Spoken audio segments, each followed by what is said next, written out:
အားလုံးပဲမင်္ဂလာပါမတွေ့ရလဲကြာပါပြီကျွန်တော်နည်းနည်းနေမကောက်ဖြစ်နေတာနဲ့ live ပေါ်မတက်ဖြစ်ပါဘူး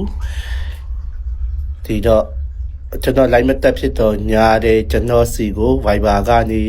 Telegram ကနေ Facebook Messenger တွေဒီ TikTok ကနေပြီးတော့မှာပေါ့နော်အမေးများတဲ့ကိစ္စလေးတစ်ခုပေါ့အဲ့ဒါဘာလဲဆိုတော့အရေးပေါ်ငွေကြေးလူတာမျိုးတွေလက်ပိတ်နေတာမျိုးတွေလက်လာပတွေအဝင်တာမျိုးတွေအလောက်ကိုက်အစစ်မပြေတာမျိုးတွေဘာလို့မဖြစ်ထွန်းတာမျိုးတွေပေါ့နော်အထူးတစ်ဖြစ်ပေါ့ငွေကြေးတွေအလောက်တွေနဲ့ပတ်သက်ပြီးတော့မှအစစ်မပြေတာတွေဖြစ်နေတာတွေကိုဘယ်လိုလုပ်ရမလဲဆိုပြီးတော့မှမေးကြပါတယ်မေးကြတယ်ညံကြတယ်ပေါ့နော်ဒါဘေးရင်းနေနဲ့မေးတာမျိုးကြောက်တော့တဲ့တမျိုးပေါ့တချို့မတတ်နိုင်တဲ့သူတွေများအတွက်ကြောက်အတွက်ကိုကြောက်တော့တယ်ကျွန်တော်အနေနဲ့ကပညာဒါနတွေပြန်ဖြန့်ဝေပေးခြင်းတာလေးကဘာလဲဆိုတော့ကျွန်တော်တို့တွေ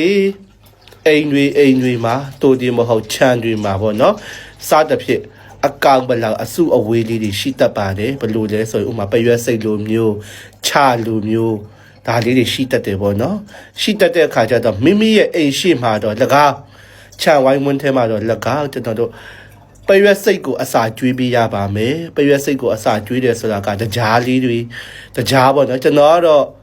ငွေလိုလာတယ်ငွေအရေးတကြီးလိုလာတယ်အရေးပေါ်လိုလာတယ်ဆိုတော့ကျွန်တော်လောက်တာကတော့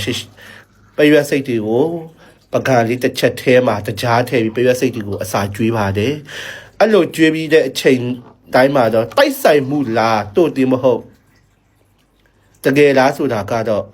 ကျွန်တော်အနေနဲ့ကတော့မပြောတတ်ပါဘူးတေးကြတာတခုတော့ကျွန်တော်အဲ့ဒီလိုလောက်ပေးတိုင်းငွေကြေးအဆင်ပြေပါတယ်ငွေကြေးငွေအခက်အခဲလေးတွေအဆင်ပြေလာပါတယ်ဝင်စရာရှိလာလေးတွေဝင်လာတယ်ဟိုအဲ့ဒီအတိုင်းပဲအခြားတော့သူတွေကိုကျွန်တော်ပေးလိုက်တဲ့အခါမှာလဲသူတို့လေးတွေလည်းအဆင်ပြေတယ်ဆိုတဲ့အရာလေးတွေကြားရတယ်သိရတယ်တွေ့ရတယ်ပေါ့နော်အဲ့ဒီတော့ပြောချင်တာလေးကဘာလဲဆိုရင်ငွေကြေးအခက်ခဲဖြစ်လာရင်ငွေကြေးတွေအဆင်ပြေခြင်းပရွက်စိတ်တွေကိုတကြားကျွေးပေးပါလို့ပြောချင်ပါတယ်တကြားကျွေးပေးခြင်းဖြစ်လက်လာပါတွေပွင့်လန်းကြပါစေခွန်ကြီးရဲ့သားသမီးတွေရဲ့